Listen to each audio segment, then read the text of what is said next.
बात करते हैं लेखांकन प्रणाली के प्रकार कौन कौन से होते हैं। तो हम देखते हैं सबसे पहले लेखांकन प्रणालियों के प्रकार में पहली आती है इकहरा लेखा प्रणाली।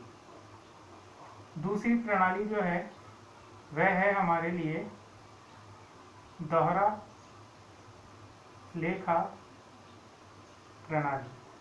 और तीसरी जो विधि है वह है हमारे लिए महाजनी बही खाता प्रणाली। इसे भारतीय बही खाता प्रणाली भी कहा जाता है। मुख्य रूप से देखा जाए तो विश्व के स्तर पर लेखांकन प्रणालियाँ दो ही प्रकार की होती है, इकहरा और दोहरा। लेकिन हम भारतीय लोग हैं इसलिए हम यहाँ पे भारतीय बही खाता प्रणाली को भी जोड़ेंगे। तो हमारे लिए जो प्रणालियाँ हैं वह मुख्य रूप से तीन प्रकार की प्रणालियाँ होती है। अब बात करते हैं सबसे पहले इकहरा लेखा प्रणाली की। तो इकहरा का मतलब होता है सिंगल एंट्री सिस्टम। नाम से स्पष्ट है कि इसके अंदर सिंगल एंट्रियाँ की जाती है, यानी एक सामान्य छोटे व्यापारी, सामान्य लोग, सामान्य पढ़े लिखे लोग वह इस प्रणाली का उपयोग करते हैं। जैसे कि हम देखते हैं हमारे आसपास पान की दुकान है, सब्जी वाले हैं, फल फ्रूट वाले ठेले वाले हैं। तो सामान्य छोटे स्तर के जो लोग होते हैं वो इकहरा प्रणाली का उपयोग करते हैं। जैसे दूध वाले हैं, दूध का हिसाब करते हैं। तो ऐसे लोग जो आय होती है और जो माल बेचा जाता है उधार या नगद, उसका एंट्री अपने हिसाब से, अपनी नॉलेज के हिसाब से एक छोटी सी कॉपी या डायरी होती है उसमें लिख लेते हैं और उसके आधार पर वो अपना लाभ और हानि ज्ञात कर लेते हैं। लेकिन यहाँ पे ये लाभ और हानि जो है वह सही प्रकार से प्राप्त नहीं होता है। दूसरी प्रणाली जो है वो है दोहरा लेखा प्रणाली। यानी हम कह सकते हैं कि इस प्रणाली के अंदर हर एक लेन देन का दोहरा लेखा किया जाता है, यानी प्रत्येक लेन देन के लिए दो तरह के लेखे यानी दो बार एंट्री की जाती है, डेबिट और एक क्रेडिट, दो हिस्सों में की जाती है। ये पूर्ण वैज्ञानिक, सैद्धांतिक और नियमों पर आधारित वैज्ञानिक विधि है। इसलिए दोहरा लेखा प्रणाली को वर्तमान में बड़ी बड़ी कंपनियां, सामान्य व्यापारी, मध्यम वर्ग के व्यापारी इस विधि को अपना करके अपने व्यवसाय का लाभ हानि सटीक प्राप्त कर सकते हैं। तीसरा है महाजनी बही खाता प्रणाली। इसे भारतीय बही खाता प्रणाली भी कहते हैं। इसमें पुराने समय के लोग, जैसे कि हम महाजन जिसे हम कहते थे बनिए, वह लोग अपनी सामान्य 8 सलवटों की एक रजिस्टर किताब होती थी जिसमें अपनी दैनिक और स्थानीय भाषा जो होती है उसका उपयोग करते थे। चाहे वह हिंदी हो सकती है, वह गुजराती हो सकती है, वह मारवाड़ी हो सकती है। इन भारतीय भाषाओं का उपयोग करके वे अपने व्यवसाय के लेन देनों को लिखते थे। इसीलिए इसे महाजनी यानी महाजन की बही खाता बनाए हुए होते थे, इसलिए इसका नाम भी महाजनी बही खाता प्रणाली लिख दिया गया है। हमारे लिए यहाँ पर मुख्य रूप से दोहरा लेखा प्रणाली महत्वपूर्ण है समझने के लिए। तो हम अब विस्तार से थोड़ा दोहरा लेखा प्रणाली को समझेंगे। यहाँ हम देखेंगे कि दोहरा लेखा प्रणाली का उद्भव कहाँ हुआ था। तो सबसे पहले ऐसा माना जाता है कि 1494 ईस्वी के आसपास इस दोहरा लेखा प्रणाली का उद्भव हुआ था। और इसके जो जनक, जो इसके निर्माता थे, वह थे लुकास कैसियोली, जिन्होंने इस प्रणाली का निर्माण किया था। उनका कहना था कि हर एक लेन देन को व्यापारी को दो हिस्सों में यानी उसकी डबल एंट्री करनी चाहिए, एक डेबिट में और एक क्रेडिट में। इसलिए उन्होंने इसका नाम भी दोहरा लेखा प्रणाली रखा। विशेषताओं की अगर हम बात करें तो विशेषताएं इस प्रकार है। विशेषताओं में हम देखेंगे कि यह सुव्यवस्थित होती है, संपूर्ण व्यवस्था है, विश्वास करने में योग्य, विश्वसनीय है, पूर्ण वैज्ञानिकता आधार है, यानी इसमें कुछ नियम और सिद्धांत होते हैं, उन्हीं का ही हमें पालन करना होता है। और इसके साथ साथ ये विश्व स्तर पर मान्यता प्राप्त प्रणाली है। अगर हमें लेखांकन करना है तो हमें दोहरा लेखा प्रणाली का ही उपयोग करना होगा।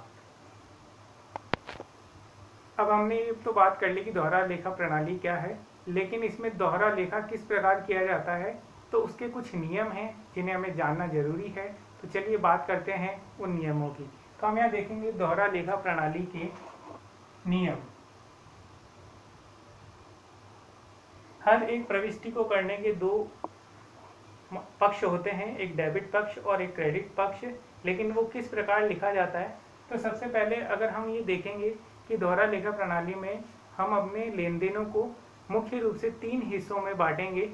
वह 3 हिस्से कौन कौन से हैं, यानी हमें खाते बनाने पड़ते हैं, खाते यानी कि अकाउंट्स,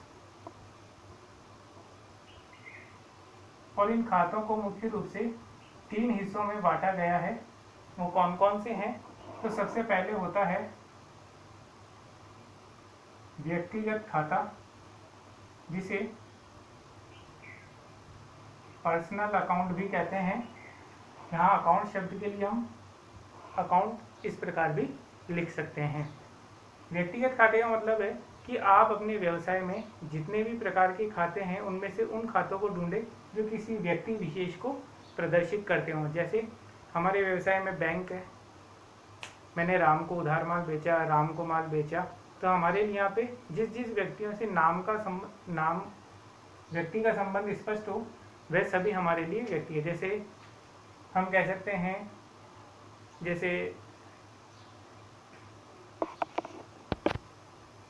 जैसे अगर बात की जाए, मैं मार्कर चला रहा हूँ, ये सेलो कंपनी का है, और पंखा जो है, पेन वगैरह हैं वो उषा के हैं, ओरिएंट के हैं, किसी भी प्रकार के हैं। तो बैंक, कोई व्यक्ति, राम मोहन, कंपनियों के नाम, ये सभी हमारे लिए क्या कहलाएंगे,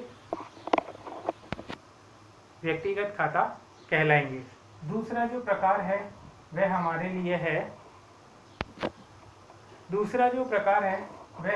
लिए वस्तुगत या वास्तविक खाता, जिसे हम रियल अकाउंट भी कह सकते हैं। वस्तुगत में जितनी भी प्रकार की वस्तुएं व्यवसाय में शामिल की जाती है, फर्नीचर, संपत्तियां और वस्तुएं जो हमने माल खरीदा है या बेचा है, वह सभी प्रकार की वस्तुएं हमारे लिए वास्तविक अकाउंट या खाता कहलाएगी। तीसरा जो प्रकार है वह है हमारे लिए नाम मात्र का खाता, जिसे नॉमिनल अकाउंट भी कहते हैं। नॉमिनल अकाउंट यानी नाम मात्र के ऐसे खाते जिनका केवल नाम ही हमारे लिए उपयोगी होता है, यानी वो हमारे लिए कुछ विशेष नहीं होते। इसमें हम सभी प्रकार के खर्चे, हमारे लाभ हानि, हमारी आय, अन्य स्रोतों से जो प्राप्त आय होती है उसको इसमें शामिल करेंगे। अब हम नियमों के आधार पर, अगर इसके कुछ नियम होते हैं, प्रणाली के नियम, उन्हें एक सारणी के माध्यम से स्पष्ट करेंगे। जैसा कि एक सारणी आपको दिखाई दे रही है, इस सारणी में हम ये देखेंगे कि व्यक्तिगत खाते के लिए कुछ नियम है। नियम यह है कि अगर पाने वाला व्यक्ति हो, पाने वाला व्यक्ति हमेशा डेबिट किया जाएगा और देने वाला व्यक्ति हमेशा क्रेडिट माना जाएगा। अब वस्तुओं के लिए हम यहाँ पे कैश और गुड्स यानी कि माल का उपयोग कर सकते हैं। तो हम यहाँ कह सकते हैं कि आने वाली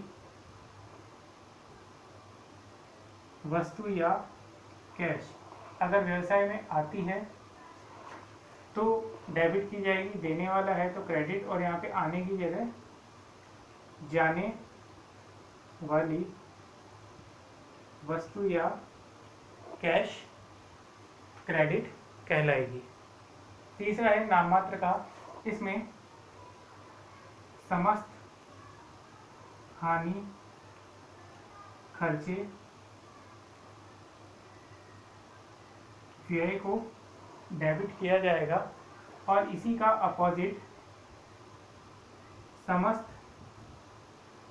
लाभ, आय को क्रेडिट किया जाएगा। तो ये सारणी आपको याद रखनी है, इसे याद करना है, जिसके आधार पर हम आगे लेखांकन का जो कार्य है जर्नल उसको हम सीख पाएंगे। तो जब तक आपको ये टेबल याद नहीं होगी हम ये कार्य अच्छे से नहीं कर पाएंगे। आज की क्लास में इतना ही। नेक्स्ट क्लास में हम और भी जानकारी प्राप्त करेंगे।